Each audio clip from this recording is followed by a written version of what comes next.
عبدالله بیا د معاملې په لټه کې دی، خو دا چې څنګه او آیا ولسمشر غني به ورسره بیا حکومت وویشي او که نه، دا هر څه په دې ویډیو کې وګورئ او مینه ټي وي چینل هم در سره سبسکرایب کړئ. ډاکټر عبدالله په یوه تازه تلویزیوني مناظره کې له ولسمشر غني سره یوې معاملې او ګډ کار ته لیوالتیا ښودلې ده. نوموړي وویل چې د ټیم غړو یې په همدې موخه د ډاکټر غني د ټیم له استازو سره مذاکراتي ناسته درلوده او ښایي دا لړۍ دوام پیدا کړي. ډاکټر عبدالله زیاته کړه د والیانو د ټاکلو لړۍ یې درولې او اوس د امریکا او خلیلزاد په تمه دی چې هغه د دې لانجې لپاره څه حل لري.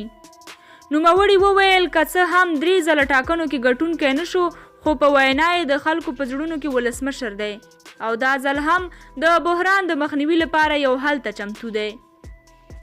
ډاکټر عبدالله د تلو شبکې مناظرې کې ویلي نه خپله نسخه لرم نه امریکایانو کومه نسخه وړاندې کړې، مګر د ملي یووالي حکومت که ستونزې لرلې د کړکېچ مخه یې هم ونیوله.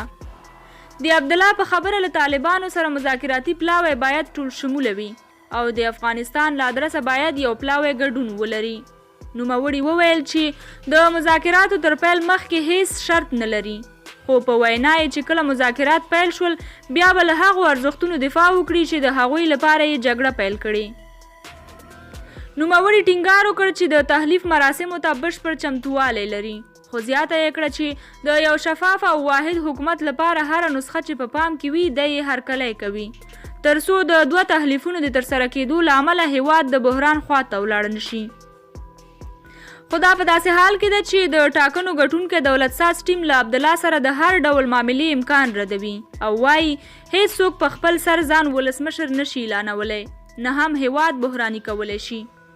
بلخوا د ولسمشر غني نږدې ملاتړي وایي خلیلزاد او عبدالله بیا غواړي چې د ملي وحدت حکومت په شکل یو نوی حکومت جوړ کړي، خو ولسمشر خلیلزاد ته مخامخ ویلي چې د ټاکنو ګټونکي دي او دا ځل په هیڅ صورت چا سره واک نه ویشي. ګرانو کتونکو، تاسو څه نظر لرئ چې ولسمشر باید د عبدالله سره بیا ګډ حکومت جوړ کړي او که مقاومت وکړي؟ نظر مو کمنټ کې شریک کړئ او د نورو معلوماتو لپاره چینل هم در سره سبسکرایب کړئ. تر بلې ویډیو مو په خدای سپارم.